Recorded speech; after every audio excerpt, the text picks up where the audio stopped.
Hey there singers, it's Laura. Welcome back to the weekly warm-up where I share clear, fun voice education to help you enjoy your singing more. Today I want to show you my favorite exercise for really getting the air moving.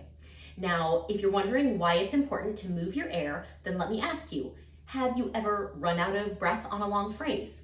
Have you ever felt like your singing was kind of choppy and you wanted to make it more smooth or legato? Have you ever had trouble reaching a high note? Have you ever felt at the end of a phrase like you're kind of tight or have tension in your body? Well, if you've ever dealt with any one of these things, and I bet you have, then this exercise is really something I hope you'll try. It's very easy, so let's jump into it.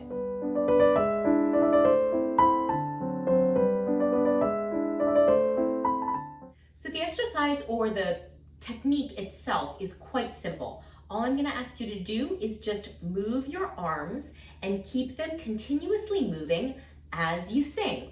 So it doesn't really matter what the arm motion is, except that it must be continuous. Something like this is not going to work because there's that end point to the action. So as long as it's something that is sort of flowing and free and comfortable for your shoulders, then anything can work. I sometimes think of this as like Tai Chi arms because it sort of resembles those flowing movements. You can also just do windmills, circles, whatever it might be, but just make sure that there is no stop and start point to the action itself. Now, you can use this as so many of my exercises on any phrase of music.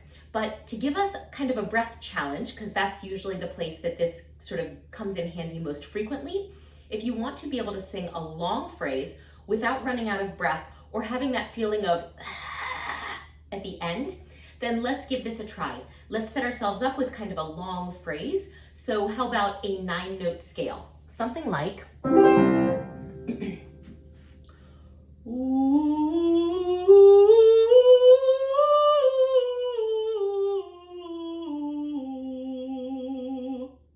So we often do 5-note scales. This is a longer pattern specifically so that you can feel the challenge of holding the breath that long or making the breath last that long.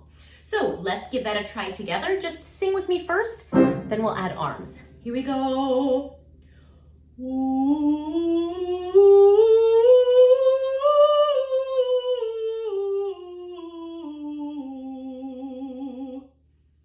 Now, let's try that again, exactly the same way, except that before you start, I want you to get the arms moving.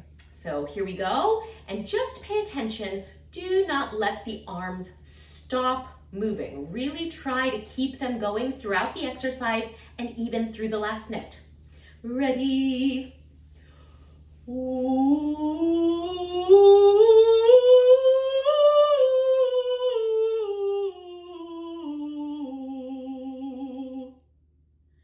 Great. Now tell me, did you notice any change? Was that easier? Did you notice any places where the arms were trying to stop? So if you notice places where the arms were trying to stop, the first step is going to be to just keep them moving through that spot. Also, if you're still running out of breath, what I want us to try is to accelerate the motion of the arms, starting at the point where you start to run out of breath. So just based on prior experience, let's start moving the arms faster and faster and faster and faster as we come down the scale. So let's try that here now.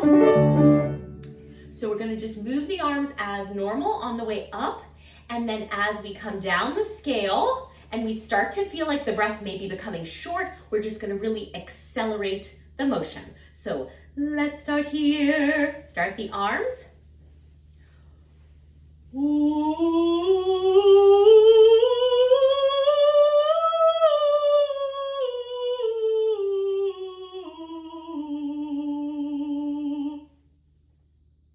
Now, there was a little quaver in my voice because there was so much action in my arms, but I felt much less taxed. I felt like I could have held the last note much longer because I had so much breath moving.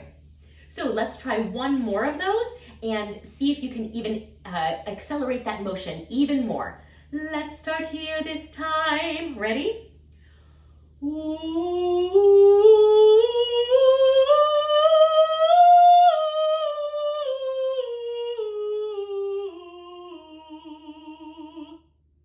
Great. right? I just caught myself slowing down at the end of that one. You'll want to keep going all the way to the end.